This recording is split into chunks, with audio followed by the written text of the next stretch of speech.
We departed from Dallas-Fort Worth to Doha on November 13, 2024.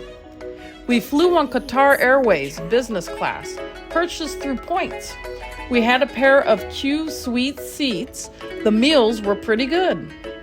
By the time we woke up, breakfast was served before its final descent into Qatar.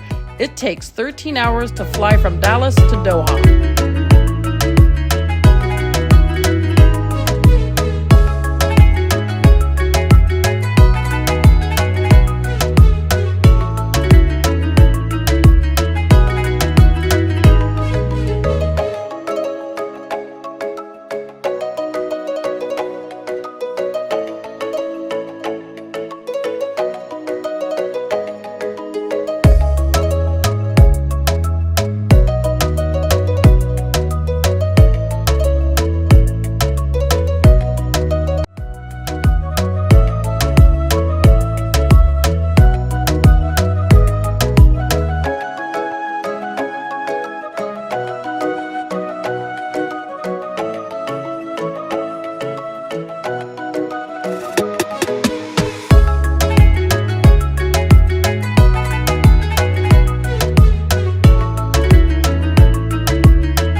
After exiting the airport at Doha, we took the metro and then a bus to go to the Waldorf Astoria Doha West Bay Hotel, which is one of the hotels in the Hilton.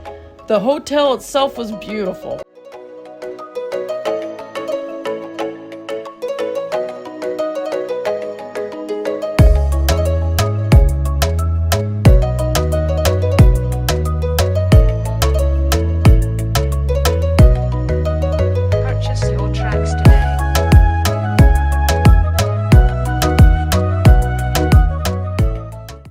We checked into the hotel.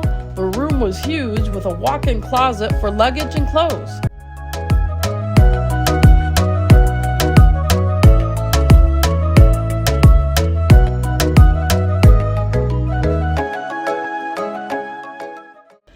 There were 2 sinks in the bathroom, a jacuzzi bathtub, and a walk-in shower.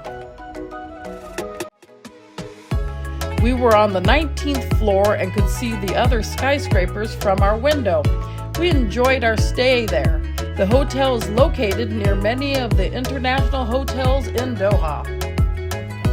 In the morning, we tried out their buffet breakfast.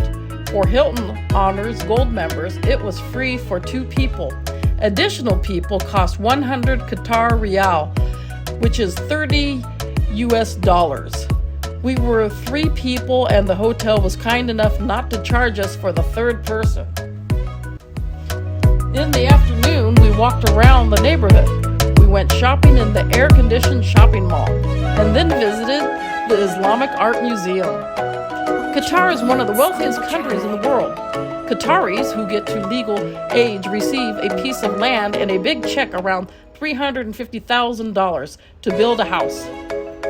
Additionally, Qataris are allowed huge loans with very low interest rates.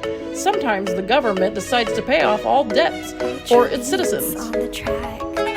Qataris receive raises every year or 2 from the government, which can be as high as 50%. In those cases, if you make 10,000 Rial one month after the raise, the next month you could make 15,000.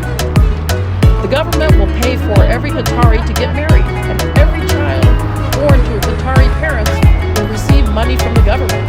Families receive benefits proportionate to the size of their family. The more children there are, the bigger the house they get. The government will provide medical care to its citizens and education from preschool to high school.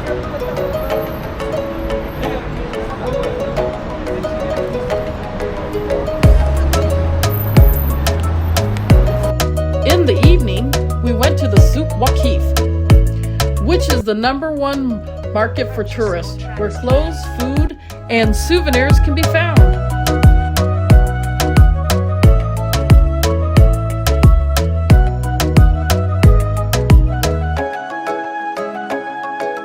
We ate at a restaurant called the Al Terrace that served Indian cuisine. The food was delicious. In Qatar, there are strict privacy laws, and no one is allowed to take pictures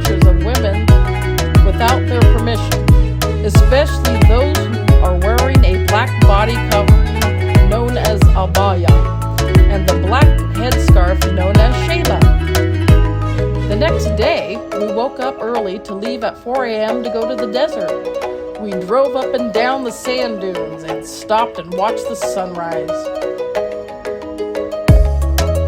In order to drive on the sand dunes, the tires of the vehicle need to be deflated for better traction on the sand. Also, special training is required to drive on the dunes. We encountered one vehicle that actually tumbled down one of the dunes because the driver was not experienced.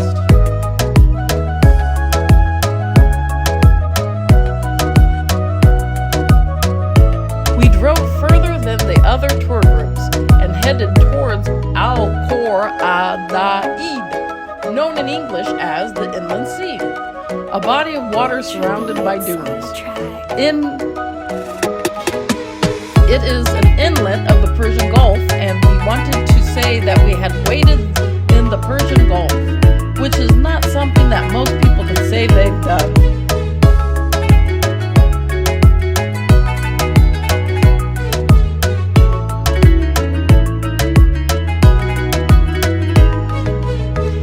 Before heading back to the hotel, we made one last stop. We hopped on some camels intending to ride the rest of the way to the hotel. Instead, we rode only 2 minutes because it was not only very uncomfortable, but we were also afraid of falling off the camel's back. Sitting on the camel behind its hump was not comfortable.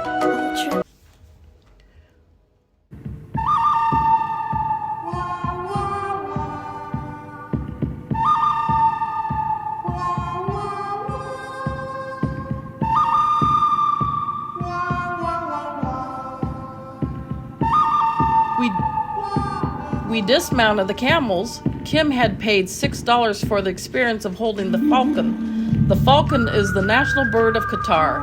She went to claim her experience and was given a thick leather gauntlet that already had a falcon sitting on it. She got to hold it long enough for Anita to take some photos. Then Lee wanted to hold the falcon, and it cost her $5. The dune bashing company wasn't involved in that transaction. She got to make the falcon spread its wings.